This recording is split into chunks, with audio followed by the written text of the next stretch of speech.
గుసగుసలతో అడవి మేల్కొంది.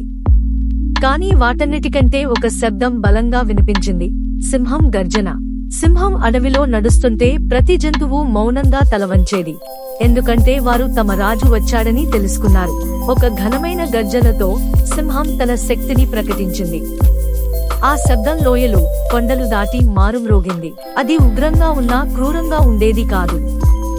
బలహీనులను కాపాడుతూ తన అడవిలో శాంతి నిలిపేది. పొడవైన చెట్ల నీడలో సింహం తన గర్వంతో విశ్రాంతి తీసుకుంటుంది. దాని పిల్లలు ఆనందంగా ఆడుకుంటున్నారు. సింహం తన పిల్లలకు గర్జన చేయడం, పరుగెత్తడం, అడవిలో బతకడం నేర్పింది. ఒక సాయంత్రం నల్ల మేఘాలు చేరి గాలి ఉగ్రరూపం దాల్చింది. తన కుటుంబాన్ని కాపాడుతూ సింహం బలంగా నిలిచింది. ఆకలి వేసినప్పుడు సింహం గడ్డిలో మెల్లగా కదులుతూ సరైన సమయం కోసం ఎదురు చూసేది. ఒక వేగవంతమైన దూకుడుతో సింహం పరిగెత్తి తన అపార శక్తిని చూపించింది. సింహం తన వేటను పట్టుకుంది. కానీ దాన్ని తన కుటుంబంతో పంచుకుంది. ఎందుకంటే అది వేటగాడు మాత్రమే కాదు, పోషకుడు కూడా.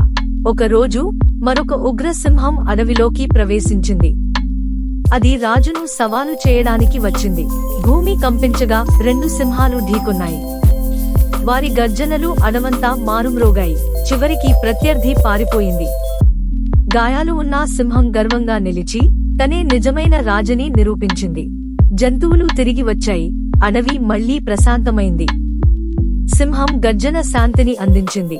సూర్యాస్తమయం సమయంలో సింహం తన రాజ్యాన్ని గర్వంగా వీక్షించింది. దాని కథ శాశ్వతంగా నిలిచింది. భయరహిత రక్షకుడు, అడవికి నిజమైన రాజు. ఈ స్టోరీ నచ్చితే లైక్ చేయండి, షేర్ చేయండి, సబ్స్క్రైబ్ చేయండి.